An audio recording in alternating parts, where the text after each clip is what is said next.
Jangan lupa subscribe YouTube channel Metro TV News dan jangan lupa nyalakan notifikasinya.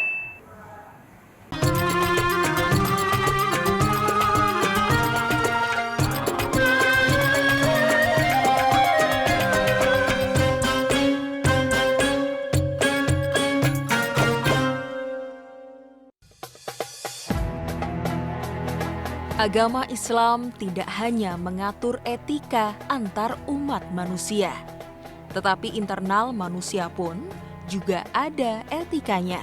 Setiap orang tidak dibenarkan menzolimi dirinya sendiri. Sikap berlebih-lebihan dalam apapun tentu tidak baik, terlebih dalam agama. Seorang muslim menjalankan syariah Islam dan memaksakan kehendaknya dengan cara-cara kekerasan agar orang lain seperti dirinya tanpa menghiraukan prinsip-prinsip dakwah. Maka yang bersangkutan biasa disebut dengan tasyadud. Sedangkan orang yang mengamalkan syariah Islam tanpa menghiraukan kesehatan diri dan kemaslahatan keluarga dan orang lain, maka itu disebut gulu. Tasyadud dan gulu keduanya merupakan bentuk pengamalan syariah tetapi dicela di dalam Al-Quran. Assalamualaikum warahmatullahi wabarakatuh. Alhamdulillahirrabbilalamin. Assalatu wassalamu ala asrafil anbiya'i mursalin Sayyidina Muhammadin wa ala alihi wa sahbihi ajma'in amma ba'du. Alhamdulillah, puji-puji kita panjatkan pada Allah Subhanahu wa taala. Tidak lupa kita berikan salawat dan salam pada junjungan kita Nabi besar Muhammad sallallahu alaihi wasallam serta keluarga, sahabat dan umat yang setia hingga akhir zaman. Alhamdulillah, hari ini kita kembali lagi bersilaturahim dalam Khazanah Islam bersama dengan Imam Besar Masjid Istiqlal Profesor Dr. Nazaruddin Umar. Di dalam kehidupan kita sehari-hari sering kita melihat karakter manusia yang berbeda-beda. Ada orang yang melakukan pendekatan terhadap agama secara wajar. Ada juga yang menurut pandangan kita orang ini melakukan pendekatan agama secara berlebihan. Terutama di dalam pelaksanaan ritual. Misalnya dalam melaksanakan puasa, sholat, ya, dan lain sebagainya. Sampai ada bercandaan ini di antara kawan-kawan yang bilang begini, kawan saya ini Masya Allah ibadahnya luar biasa. Saking rajin ya, sebelum azan zuhur bunyi dia sudah sholat zuhur duluan. Berarti kayak begitu. Tapi ini adalah pandangan yang ada di sekitar kita. Ada satu kalimat yang disebut adalah gulu dan tasyadud. Nah, cuman supaya kita tidak salah menafsirkan apa istilah gulu dan tasyadud, apakah sesuai dengan apa yang saya gambarkan tadi, sudah hadir bersama kita di studio guru kita, Imam Besar Masjid Istiqlal Profesor Dr. Nazaruddin Umar. Izinkan saya untuk menyapa beliau terlebih dulu. Assalamualaikum warahmatullahi wabarakatuh. Waalaikumsalam warahmatullahi wabarakatuh. Prof, salam Prof. Saya mohon maaf prolonya agak panjang sedikit tadi Prof. Ini soalnya temanya gulu. Ada yang mengatakan gulu itu berlebih-lebihan dalam beribadah. Sampai kadangkala kalau ada teman yang baru belajar agama atau misalnya istilahnya sekarang lagi trennya ada hijrah. Saking semangatnya dia ibadah itu belum azan aja dia udah sholat duluan gitu. Rajin banget nih anak-anak gitu. Nah, sebenarnya konteks dalam pemaknaan kita terhadap kalimat kata gulu dan juga tasyadud di dalam Islam ini apa sih Prof, supaya kita nggak salah penafsirannya gitu Prof. Silakan Prof. Ya, baik. Sebentar.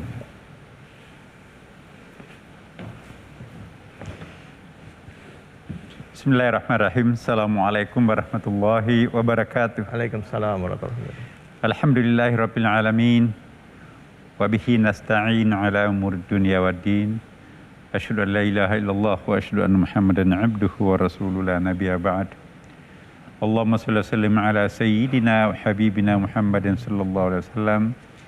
Amma ba'd.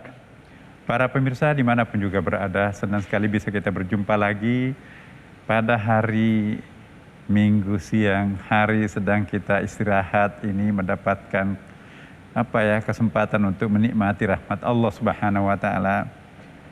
Dalam situasi seperti ini izinkan kami berdua untuk berbagi pengalaman dan pandangan kepada Bapak Ibu dan para pemirsa.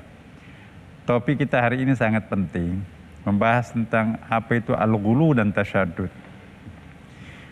2 kali di dalam Al-Quran tegas yang melarang hambanya untuk melakukan al-ghulu.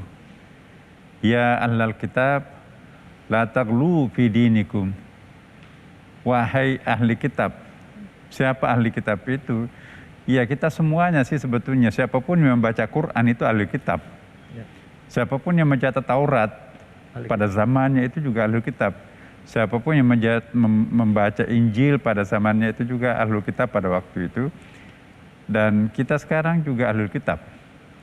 Artinya orang yang ahlul kitab itu otomatis juga mestinya harus menjadi the people of the God itu ya, menjadi hambanya Allah.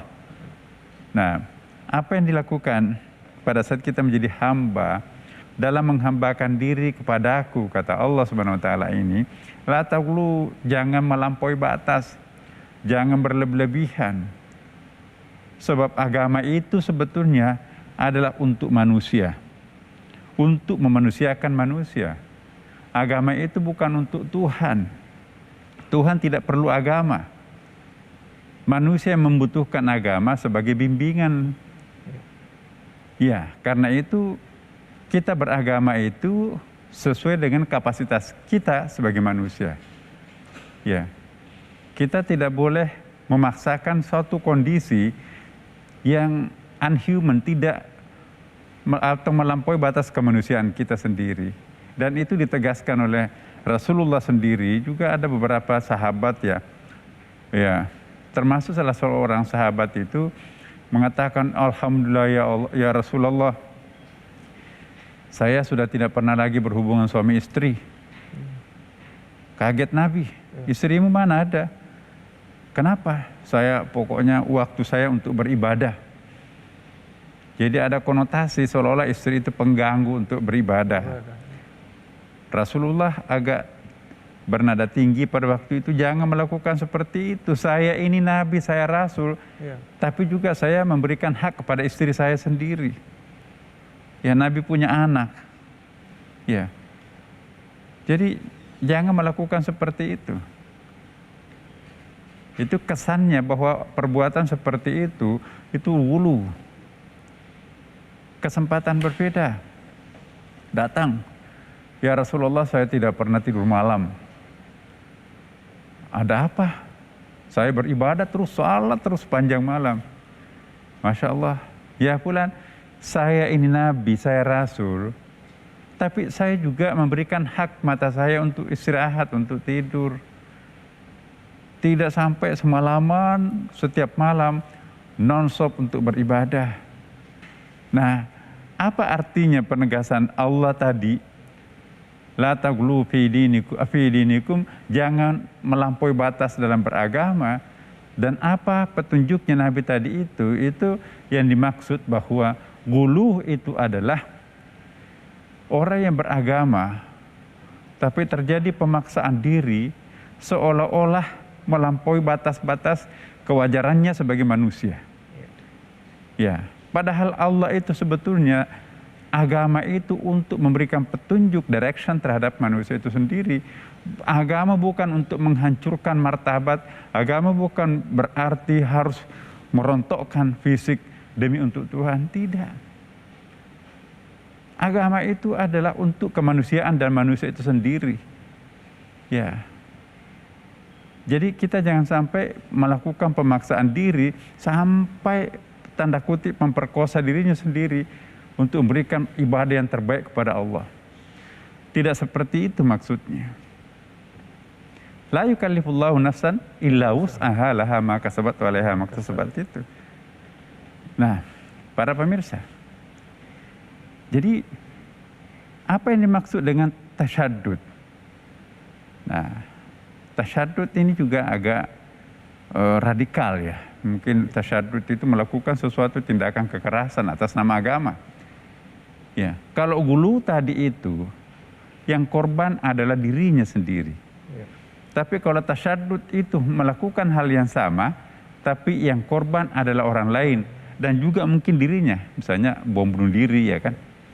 Jadi tasyaddud itu melakukan sesuatu kekerasan. Ya, dia nggak sabaran untuk melakukan perubahan. Dia nggak mau seperti Nabi memerlukan waktu yang bertahap, ya tadarruj. Dia tidak ingin mencontoh Tuhan yang as-sabur, memerlukan waktu 23 tahun untuk menurunkan Al-Quran. Padahal dia kan maha kuasa, dia memiliki kun fayakun. Tapi kenapa Al-Qur'annya diturunkan selama 23 tahun? Kenapa nggak seperti menginstall di flash disk dari komputer itu kan? Ya, 30 juz terjemahan tafsirnya lengkap all in di situ itu. Nah, kalau Quran itu turun sekaligus itu tidak manusiawi. Ada proses tadarruj, at-tadrij fi tasyri', beransur-ansur ya kan. At-taqlilu taklif, ya sedikit demi sedikit. Ada mul kharaj, ya kita harus menghindari segala macam kesulitan. Jadi apa ya namanya tuh, soft landingnya itu enak itu ya. Nah, itulah Islam. Nah, menerapkan Islam itu tidak seperti membalik telapak tangan. Islam kun fayakun ya. Allah tidak seperti itu. Nabi tidak seperti itu. Jadi kalau ada orang nggak sabaran, nggak mau masuk Islam, udahlah bom aja, mati lu. Nggak bisa. Mencontoh siapa itu? Itu tasyadud. Nah, saya kira nanti kita akan lanjutkan setelah pesan berikut ini. Baik, terima kasih banyak Prof. Kita akan lanjutkan bahasan kita seputar gulu dan tasyadud. Sebenarnya ada satu juga pertanyaan nih Prof, sebelum saya tutup. Kalau ada orang yang, maaf nih, ini tren aja gitu. Ada orang yang meninggalkan keluarganya untuk beribadah kepada Allah selama, misalnya ya artinya ya wallahu a'lam, misal 40 hari, 30 hari atau mungkin 2 bulan, apakah itu termasuk gulu, Prof? Tetap di sini di Khazanah Islam bersama dengan Imam Besar Masjid Istiqlal Profesor Dr. Nazaruddin Umar.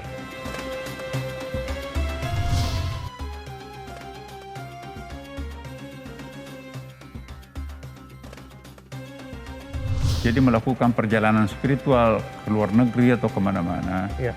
Saya kira itu adalah sesuatu yang sangat bagus dan Nabi juga pernah melakukan hal yang seperti itu. Masya Allah.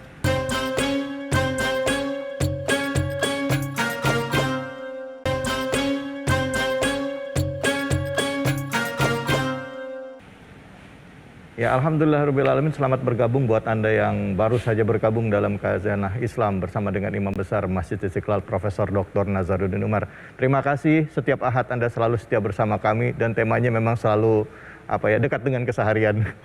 Gulu kali ini tentang gulu dan juga tasyadud. Silakan Prof, dilanjutkan lagi Prof. Tadi pertanyaannya Mas David bagus tuh ya.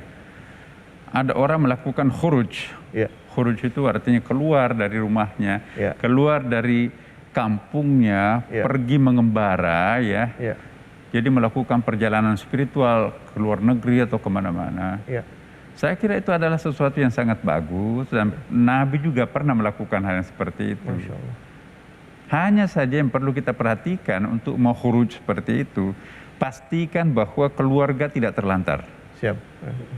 Keluarga itu termasuk istri atau suami ya. Yang kedua anak-anak. Dan yang ketiga tanggung jawab yang selama ini diembangkan baik oleh negara maupun oleh anggota masyarakat terhadap diri kita, itu nggak boleh diterlantarkan. Karena itu amanah itu. Nah, kalau kita sampai ke sana itu nekat. Kita nggak siapkan uang kontrakan rumah untuk istri.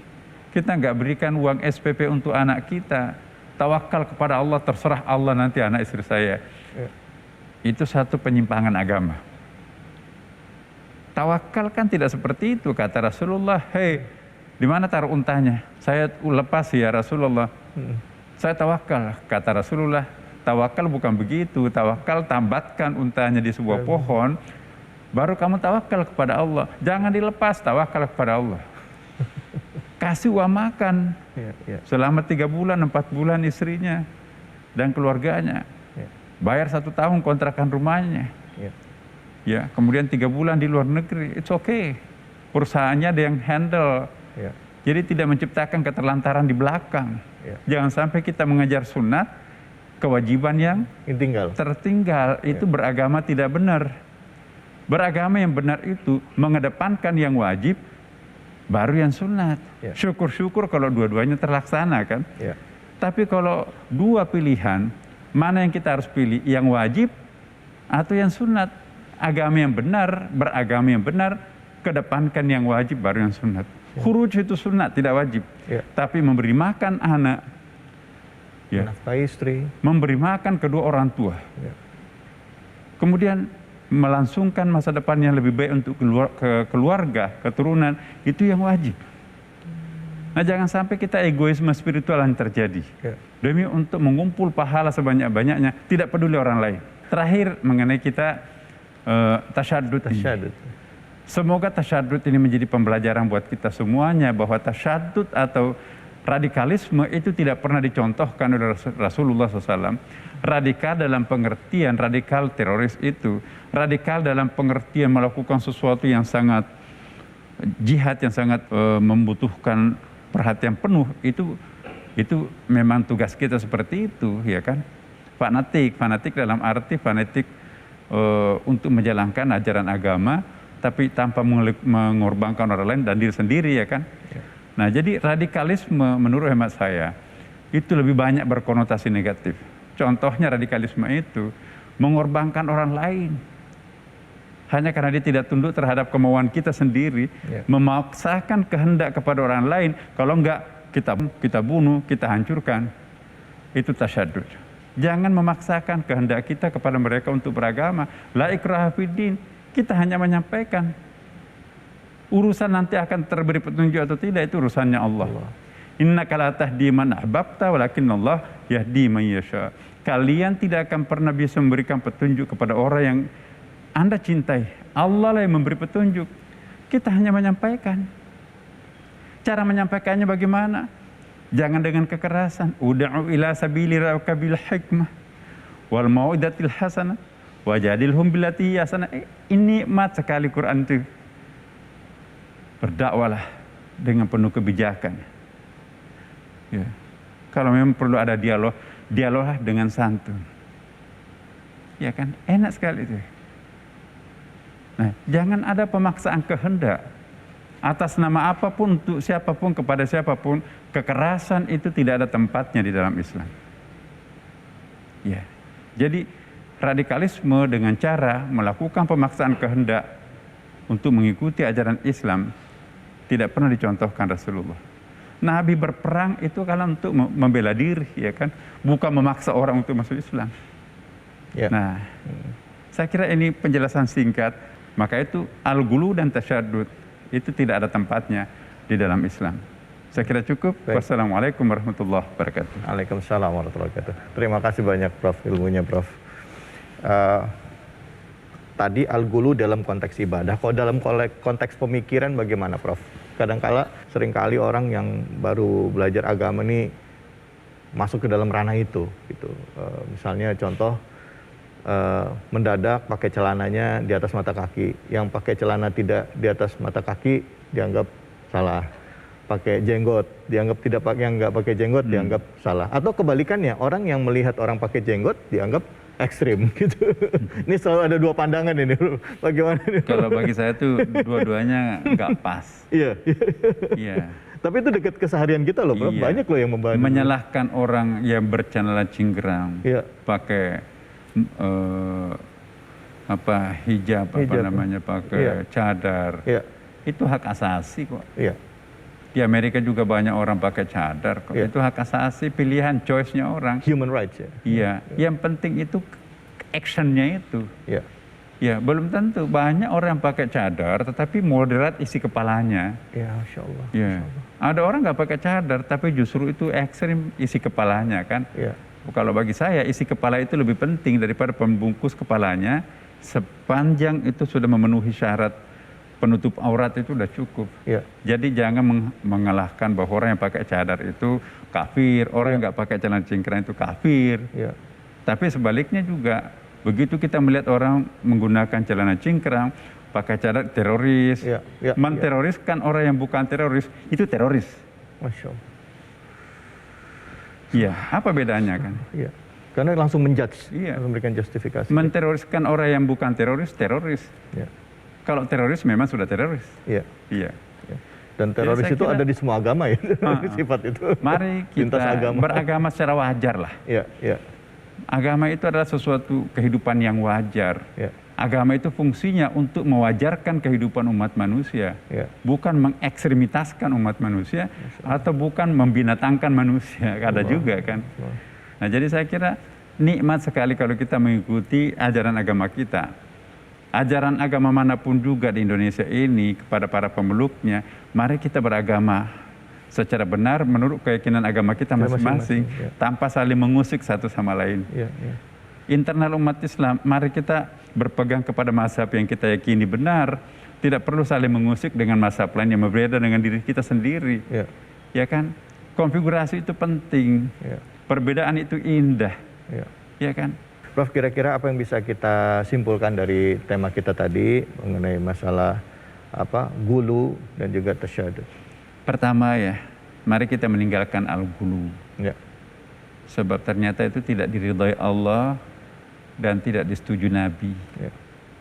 Yang kedua, mari kita juga tinggalkan tasyadud. Ya, karena ternyata itu juga tindakan yang tidak terpuji. Walaupun menurut kita itu, wah ini kan bagus demi ini ya. Atas nama Islam itu juga harus hati-hati ya. Karena kadang-kadang kita melakukan hal yang kontraproduktif ya kan. Jangan melakukan hal kontraproduktif. Nah, itulah ajaran Islam. Tidak peduli apapun yang terjadi, yang ini benar menurut saya. Itu nekat itu. Wala tulqu biyadikum ila tahluka, jangan menceburkan diri kalian ke dalam kebinasaan. Itu pesan Al-Quran. Jadi tasyadud itu tidak ada tempatnya dalam Islam. Al-gulu pun juga tidak ada tempatnya dalam Islam. Mari beragama secara wajar. Ya kan? Alhamdulillah, terima kasih banyak Prof ilmunya hari ini. Banyak pemirsa yang mengatakan bahwa senang dengan program Khazanah Islam karena pertanyaannya dekat dengan keseharian. Dan tentunya mudah-mudahan ini juga bisa menjawab pertanyaan kita ya pemirsa, seputar agama dan juga interaksi sosial kita dengan saudara-saudara kita, sesama muslim dan juga saudara-saudara kita sebangsa. Baik, alhamdulillah pemirsa, kalau Anda pecinta kopi, nah ini dia nih ya. Pastikan minum kopinya jangan sembarang kopi. Luwak hitam baru adalah pilihan tepat. Nikmat dan pasti halal, dan tentunya gak kemanisan, mantap. Semoga kita bisa menjaga diri kita dalam konteks beribadah, tidak berlebih-lebihan, dan sesuai dengan tuntunan. Badan kita memiliki hak yang juga harus kita perhatikan. Semoga kita bisa menjadi hamba Allah yang taat dan juga selalu merajut keragaman yang ada di sekitar kita tanpa harus merasa diri kita paling benar. Terima kasih banyak Prof atas ilmunya hari ini, dan kita akan lanjutkan lagi bahasan kita bersama dengan Dr. Ali Nurdin tentunya hanya di sini di Khazanah Islam bersama dengan Imam Besar Masjid Istiqlal Profesor Dr. Nazaruddin Umar. Demikianlah kami jadikan kalian umat Islam sebagai umat pertengahan, umat yang berada ajaran ini sebagai titik tengah.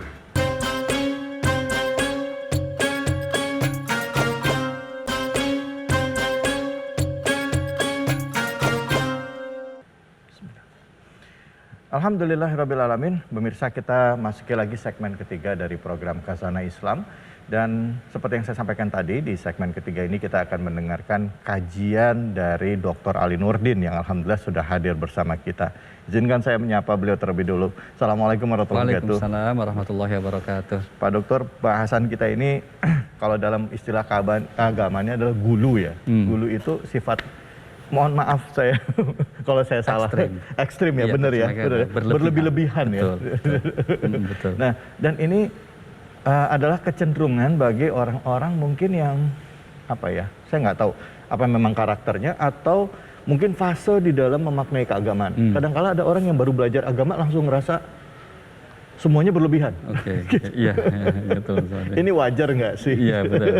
Terus kalau apa indikatornya kita untuk mengetahui bahwa kita ini sudah ternyata kita melakukan ini perbuatan gulu ini gitu. Betul. Silakan Pak Dokter. Baik, kasih.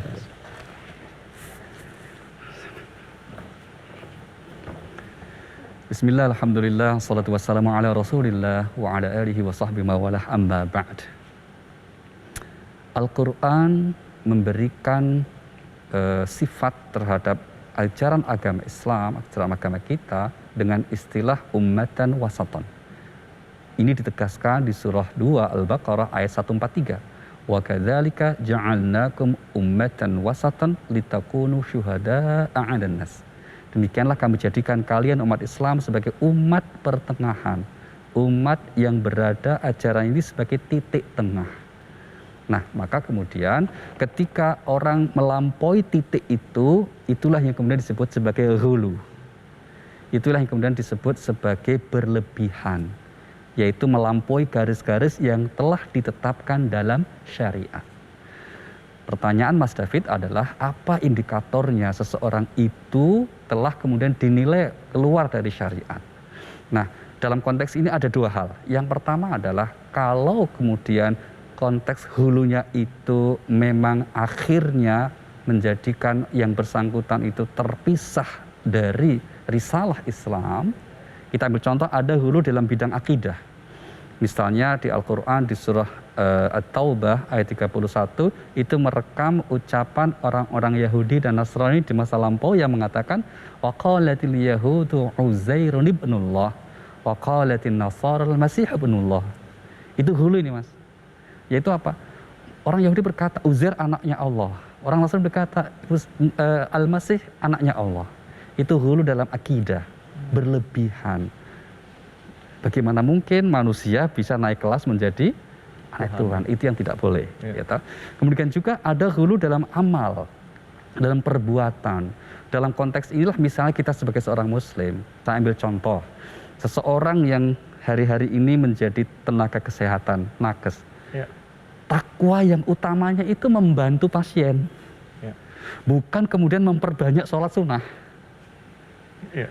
Maka kalau ada tenaga kesehatan yang sedang punya jam tugas untuk menjaga pasien, membantu pasien, kok dicari nggak ada lagi kemana? Lagi di musola, zikir, tilawah Al-Quran, kan bagus toh, Mas? Ya, bagus. Bagus, tapi itu namanya berlebihan. Tidak memahami prioritas. Prioritasnya Anda punya tugas utama adalah sebagai tenaga kesehatan, dan itulah ladang amal Anda. Dan itu juga sedang beribadah. Betul, begitu ya, itu menjaga pasien itu adalah ibadah. Betul sekali, ladang amalnya makanya. Ya. Demikian juga saudara-saudara kita, bapak-bapak kita misalnya menjadi sekarang yang sangat sibuk ya, tentara, polisi yang membantu vaksinasi dan seterusnya itu juga bagian dari ibadah yang tidak kalah besarnya dengan bentuk ibadah-ibadah ritual yang lain. Maka jangan kemudian dipahami bahwa ibadah kesolehan itu hanya kemudian berupa ibadah ritual. Ini yang kemudian kita sebut berlebihan. Ibadah ritual pun oleh Allah telah diukur sedemikian rupa bagaimana dan kapan waktu mengerjakannya. Artinya apa? Jangan melampaui batas dan jangan bersifat hulu dalam melaksanakan petunjuk agama. Karena ajaran agama ini sudah Allah rancang dengan sedemikian rupa sehingga tidak boleh melampaui batas. Saya kira begitu, Mas David. Ya. Baik, tapi apakah gulu ini juga artinya juga berlaku terhadap perilaku kita terhadap sesama gitu? Oke, baik, gitu, tentu saja. Ya. Maka inilah kemudian poin kedua yang ingin saya sampaikan atas fenomena orang bersikap melampaui batas, hulu. Ini nanti dalam term yang masyhur itu istilahnya macam-macam ya, Mas ya. Ada yang istilahnya dengan istilah hulu, ada juga kalau dari segi pemahaman namanya tasyaddud. Tasyaddud itu kaku. Terus kemudian ketat dalam memahami ajaran agama ini, tidak fleksibel, ya, tidak mudah, tidak mengambil sisi mudahnya, maksudnya begitu. Nah, ada juga kemudian tatarruf itu yang senengnya itu di pinggir-pinggir, di ekstrim-ekstrimnya gitu. Ini keseluruhannya mengandung makna yang sama, sesuatu yang berlebihan, sesuatu yang hulu namanya. Nah, di antara penyebab kenapa orang sampai melakukan tindakan seperti itu, termasuk hulu dengan sesama tadi, para ahli, para ulama itu tentu dalam menganalisanya berbagai macam, tapi kita simpulkan 3 saja. Yang pertama, kenapa orang bersifat hulu? Karena faktor ghirah, emosi keagamaan yang tinggi tidak diimbangi dengan pengetahuan. Masya Allah. Itu, Mas. Jadi semangat ghirah agamanya tinggi, tapi tidak diimbangi dengan ilmu pengetahuan. Jadi nafsu dong yang ada ya? Emosi akhirnya. Emosi yang ada. Padahal jangankan urusan agama, urusan badan saja kan kita harus bersandar kepada yang kompeten. Al-Quran mengatakan fas'alu ahla dzikri in kuntum la ta'lamun. Bertanya kepada ahlinya jika kamu tidak tahu. Paham, ya kan? Kalau kita sakit tanya ke dokter. Syukur dokter spesialis. Demikian juga kalau ada nggak nyaman dengan urusan pemahaman agama kita, tanya ke ulama. Kalau perlu ulama yang lebih spesialis lagi kira-kira gitu. Nah sekarang tidak, masalahnya orang bersemangat nanti membaca informasi dari media sosial langsung berfatwa dengan menyalahkan, menjelekkan orang lain. Itu hulu namanya. Apa saya pas lagi lihat di media sosial kuota habis lagi. Nah apalagi. Baru setengah. Betul. Yang kedua ada juga faktor lingkungan, faktor keluarga, faktor pendidikan. Maka karena yang dipelajari kebetulan kurikulumnya, kitab atau bukunya, dan gurunya punya kecenderungan untuk hulu, akhirnya santri atau anak didiknya juga punya kecenderungan seperti itu. Itu faktor seperti itu. Nah faktor ketiga, ini yang juga tidak boleh kita abaikan, yaitu apa? Adanya sementara saudara kita yang bersifat hulu karena respon dari modernitas dalam lingkungan masyarakat. Bisa secara sosial, politik, terus kemudian juga tradisi, ekonomi. Maka tidak salah juga kalau mengatakan kenapa dia menjadi ekstrim. Karena faktor ekonomi, ketemunya kelompok itu diberdayakan dan seterusnya. Demikian juga respon, karena menganggap bahwa kebudayaan yang berkembang sekarang sudah jauh dari moral agama. Maka orang terpanggil untuk berdakwah, tapi nggak punya pemahaman yang benar. Itu akhirnya menyebarkan nilai-nilai yang kurang pada tempatnya. Nah, ketiga faktor inilah yang saya kira kita analisa untuk kemudian kita cari solusinya. Solusinya seperti apa? Mungkin segmen berikutnya ya. Baik, kita akan bahas. Baik, terima kasih banyak Pak Dokter. Akan kita temukan solusinya dari sifat gulu ini. Dan juga tadi saya tertarik sebenarnya pada saat Pak Dokter tadi mengatakan tentang tasyadud ya, orang yang terlalu kaku dalam segala hal. Nah, boleh nggak sih di dalam Islam begitu? Karena gini kan, karena kan ada yang kalau hak-hak, kalau benar-benar ya kamu jangan harus ada hitam dan putih, tidak ada abu-abu. Nah, ini jadi nanti kita bahas ya. Supaya nggak salah paham karena gitu. Siap. Islam itu A, B, nggak ada tengah-tengah. Tetap di kacana Islam. Maaf ya Pak Dokter. Siap. Silakan.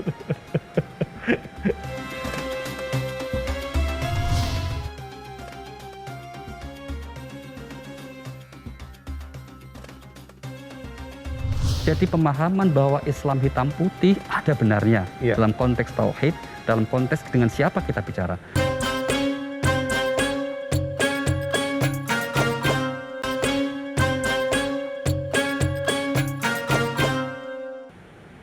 Nah, membahas sifat gulu berlebih-lebihan dalam beribadah.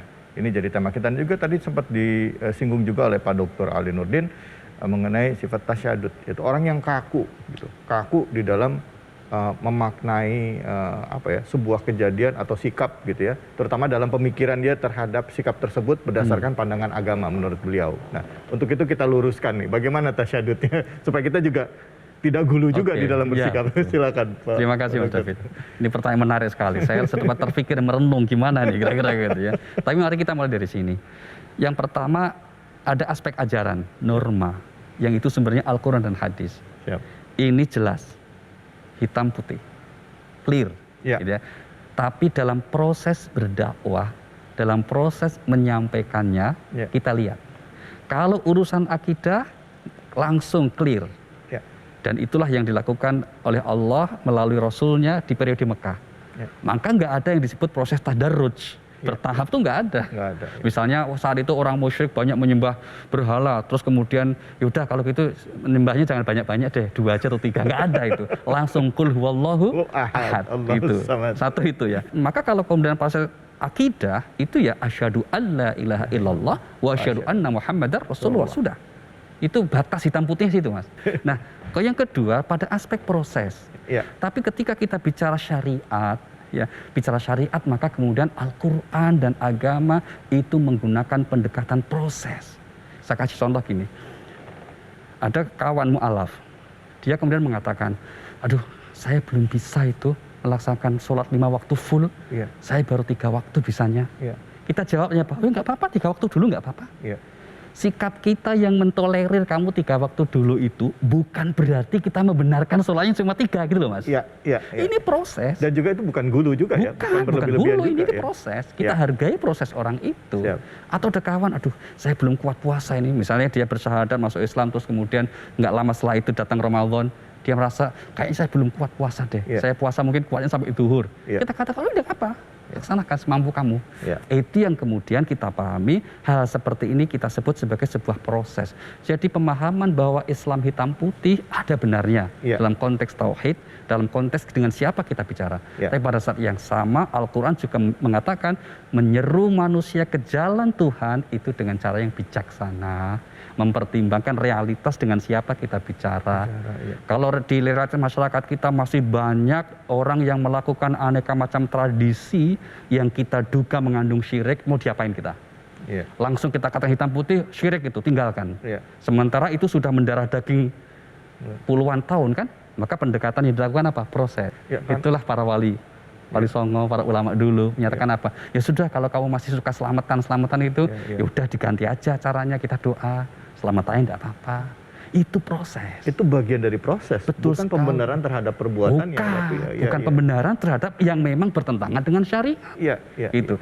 Maka salah satu indikator orang yang tidak hulu dalam beragama, yaitu orang yang bersikap moderat, itu kalau bisa menerima tradisi atau yang disebut dengan istilah urf atau kadang disebut dengan adah, kebiasaan, yang apa? Yang memang tidak bertentangan dengan syariat. Saya contohkan tadi, Mas, tradisi mudik Lebaran, itu kan tradisi kan? Iya. Enggak, tempat lain mungkin enggak ada. Apakah itu kemudian bertentangan dengan syariat? Mudik itu ngapain toh? Oh, mudik itu bersilaturahim, ketemu keluarga. Lo kan perintah agama, birrul walidain. Iya. Iya kan? Tapi kalau mudiknya isinya maksiat ya jangan. Iya. Nah, itu kira-kira gitu. Demikian juga bentuk kebiasaan tradisi-tradisi yang lain. Kita akan lihat bagaimana apakah substansi tradisi itu bertentangan dengan syariat. Kalau bertentangan, itu hitam putih berlaku, jangan dilakukan. Ya. Tapi kalau tidak bertentangan, maka ambil wadahnya tetap jalan, tapi isi substansinya kita isi dengan yang tidak bertentangan dengan syariat Islam. Begitu, Mas David. Baik, alhamdulillah. Baik, terima kasih banyak Pak Dokter. Silakan duduk, Pak Dokter. Kita akan ngobrol-ngobrol nih.